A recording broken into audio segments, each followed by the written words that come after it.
Hi everyone, I am Gopal Vasist and I am BTech first year student at MANET Bhopal. मैंने recently अभी अपना जे mains का exam दिया था। तो मैं इस वीडियो के अंदर बेसिकली मेरी फर्स्ट वीडियो है यूट्यूब पर, और इस वीडियो के अंदर मैं अपनी जे जर्नी के बारे में कुछ बताना चाहता हूँ। जो भी स्टूडेंट्स जे या नीट की प्रिपरेशन कर रहे हैं, मैं उनसे बोलूँगा कि एक बार वो वीडियो को ज़रूर देखें। तो लेट्स गेट स्टार्टेड। 12th में हमारे स्कूल में दो तरह की क्लासेस होती थी, एक तो कंपटीशन और एक नॉर्मल। तो मैं नॉर्मल वाली क्लास में था, तो वहाँ पे कंपटीशन की पढ़ाई तो ज़्यादा होती नहीं थी, तो थोड़ा बहुत हम पढ़ लेते थे। तो उसके बाद फिर 2020 में मैंने फर्स्ट अटैम्प्ट दिया फरवरी में जे मेंस का, और जिसका रिजल्ट मेरा बहुत ही भयानक आया। I got 23 percentile, may be the lowest in the school, क्योंकि उस टाइम पे कुछ प्रिपरेशन थी नहीं, खाली नॉर्मल बोर्ड्स का पढ़ाई हो रखी थी।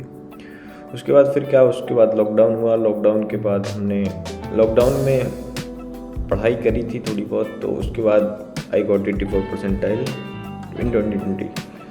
तो उससे तो कुछ कॉलेज मिलता नहीं, तो ये हो गया अलग। फिर उसके बाद मैंने 2021 में ड्रॉप लिया 1 साल, और उसके बाद मैंने FIITJEE में कोचिंग के लिए मैं गया। FIITJEE में बेसिकली जो मेरी क्लासेज हुई थी वो ऑनलाइन मोड में थी, तो कुछ खास वहाँ पे भी पढ़ाई हो नहीं पाई। मतलब कॉलेज कोचिंग की तरफ से कुछ खास पढ़ाई नहीं हुई थी। जो भी सारा पढ़ना था या जितना भी कुछ कर रहा था वो सब खुद के ऊपर था। फर्स्ट अटैम्प्ट में रिजल्ट आया कुछ 89 परसेंटाइल के करीब। सेकंड अटैम्प्ट, थर्ड अटैम्प्ट हुआ, इसी तरह से अटैम्प्ट हुए, और फोर्थ मतलब लास्ट अटैम्प्ट में जाके मेरे आई गॉट 98 परसेंटाइल, और जिससे मेरे को मैनेट भोपाल में एडमिशन मिला। तो ये जो मैंने शॉर्ट में आपको जो चीज़ें बताई हैं, इन सब के बीच में कुछ सॉर्ट ऑफ इवेंट्स बोलूँगा, या जो मेरे साथ जो मैंने फील करा ड्यूरिंग द प्रिपरेशन, मैं वो चीज़ आपके साथ शेयर करना चाहता हूँ। और जो भी मेरे साथ जो मैंने प्रिपरेशन के टाइम पे मिस्टेक्स करी हैं, स्पेशली ये वीडियो का मेरा पर्पज़ यही था कि जो भी मेरे से गलतियाँ हुई हैं वो सारी चीज़ें मैं आपके साथ शेयर कर पाऊँ, जिससे कि आप उनको रिपीट ना करें। और अभी हमारी सीनियर्स के साथ इंटरेक्शन हो रही थी, तो उन्होंने भी एक चीज़ बोली थी कि अगर आप किसी की दूसरों की गलतियों से सीख लेते हो तो उसमें बुराई क्या है। ठीक है, तो सबसे पहली चीज़ तो ये थी कि मैं बताऊं क्लियरली कि मेरा पढ़ाई में मन नहीं लगता था बिल्कुल भी, क्योंकि मैं हो गया था बोर सिलेबस से। वही S ब्लॉक P ब्लॉक उनको ही पढ़ते रहो, वही कोनिक सेक्शन, तो मेरा बिल्कुल भी पढ़ने का मन नहीं करता था। तो पढ़ने का मन तो करता नहीं था, लेकिन पेपर भी क्लियर करना, एडमिशन लेना था। पर मन में एक थॉट आता था कि जब तक मेरा मन नहीं करेगा, या जब तक मेरे अंदर फीलिंग नहीं आएगी कि यार मेरे को करना है कुछ, मेरे को पेपर क्लियर करना है, या मेरे अंदर सिंसियरिटी नहीं आ रही है, तब तक मैं लाइट रखूँगा चीज़ों को। लेकिन मैं एक ये बात बताऊँ कि वो फीलिंग कभी आती नहीं है कि हमारा सही काम करने का मन तो कभी करेगा ही नहीं। तो एक चीज़ तो ये है कि आपका मन करे या ना करे, लेकिन आपको सिंसियरिटी से, रेगुलरिटी से पर डे मिनिमम 3 से 4 आवर तो पढ़ाई करनी है, कि आपका मन करे या बिल्कुल ना करे। क्योंकि अगर आप कंटिन्यूटी को ब्रेक करते हो तो उस टाइम पे क्या होता है कि एक तो आपने जो टाइम आपको पढ़ाई में देना था या किसी में भी देना था वो आपका निकल जाता है। उसके बाद जो मन के अंदर, जो माइंड के अंदर थॉट्स आते हैं, वो हमको डेविएट करते हैं स्टडी के टाइम पे। तो जो पढ़ाई के अंदर गैप देना है वो बिल्कुल भी ठीक नहीं है। सेकंड चीज़ जो भी आपका सिलेबस होता जा रहा है, जो सिलेबस आपको करा दिया गया है, उसको आपको कंटिन्यूस रिवीजन रखना है। तो रिवीजन रखने से ये होगा कि आपको जो कंसेप्ट हैं वो ब्रशअप होते रहेंगे। ठीक, ये चीज़ उसके लिए जब आपका सिलेबस फिनिश हो जाए, फिनिश होने के बाद आपको जितने ज़्यादा आप मॉक टेस्ट लगा सकते हो, आपको उतने ज़्यादा मॉक देने चाहिए। मॉक देने से फ़ायदा ये होता है कि आपको अपनी जो गलतियाँ होती हैं, जो आप पेपर के टाइम पे करोगे, वो आपको गलतियाँ पता लग जाती है। मैंने ये गलती करी थी कि मैंने मॉक नहीं दिए थे। उसका मेन रीज़न ये था कि मेरे को सच बोलूँ तो डर लगता था कि नंबर कम आएंगे, और ये आपके साथ भी होगा। आपको लगेगा कि यार अब तो कुछ पढ़ाई नहीं हुई है, मेरा थोड़ा सा सिलेबस रह गया है, ये अब वो नहीं हुआ, और इस वजह से आप मॉक पेपर नहीं दोगे। मन करेगा ही नहीं, करता ही नहीं है वैसे। तो मैं ये बोलूँगा कि आपका जितना सिलेबस हो चुका है आप मॉक पेपर जरूर दें, क्योंकि उससे आपको एक सॉर्ट ऑफ आइडिया मिल जाता है कि जो आपकी जो रियल पेपर होगा, जब आपका एग्ज़ाम होगा, तो उसमें आप किस तरह से परफॉर्म करोगे। तो ये चीज़ आपको एक माइंड कर। थर्ड पॉइंट ये है कि आपको डिफरेंट टाइप्स ऑफ बुक्स को फॉलो नहीं करना है।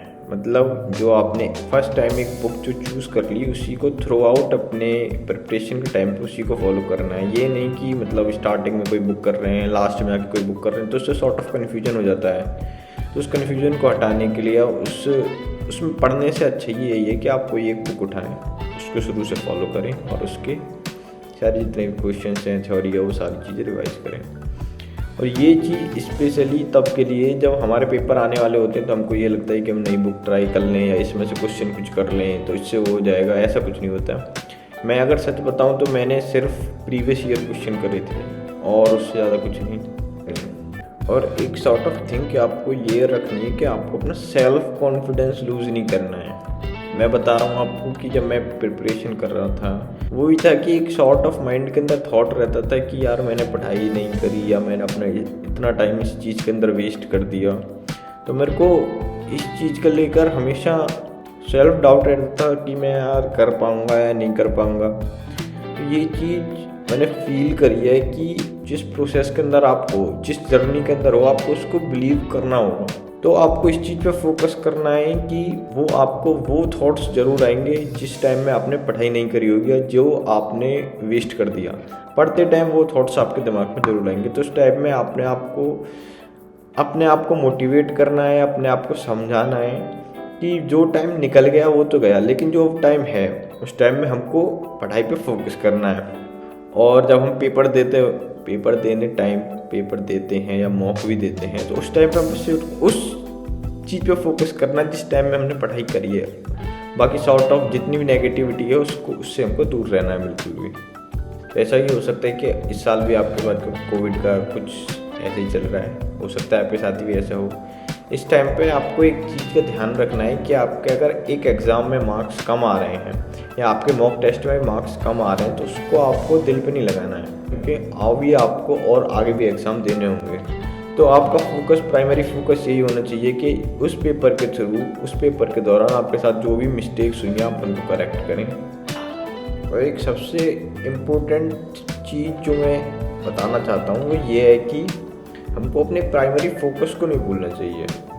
क्योंकि होता ये है कि हमने प्रिपरेशन के लिए हम आए, लेकिन हम यही इसी चीज़ को भूल जाते हैं कि जो हम ये पढ़ाई कर रहे हैं ये है किसके लिए। हो सकता है बहुत लोगों के साथ ये ना हो, लेकिन जिनको ऐसा लगता है या जिनको ऐसा फील हो रहा है, ये उन सब के लिए है। तो ठीक है बस। और ये मैंने कुछ पॉइंट्स अपने जो मेरे फर्स्ट ईयर में दोस्त बने हैं कॉलेज में, या मेरे जो साथ के स्टूडेंट्स, मेरे जो दोस्त हैं, मैंने उनसे भी बात करी थी और उन्होंने भी कुछ पॉइंट बताए हैं। मैं भी उनको शेयर कर देता हूँ, आप उनको पढ़ लेना। मैं एक बार बता देता हूँ आपको कि उन्होंने भी क्या बोला था।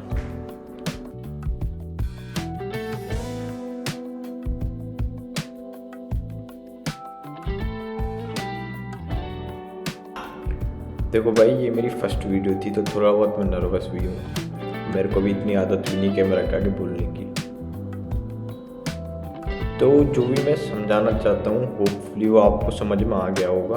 अगर नहीं भी आया है तो मैं उसकी एक शॉर्ट नोट्स टाइप में या पॉइंट टाइप में बना के लिख दूँगा।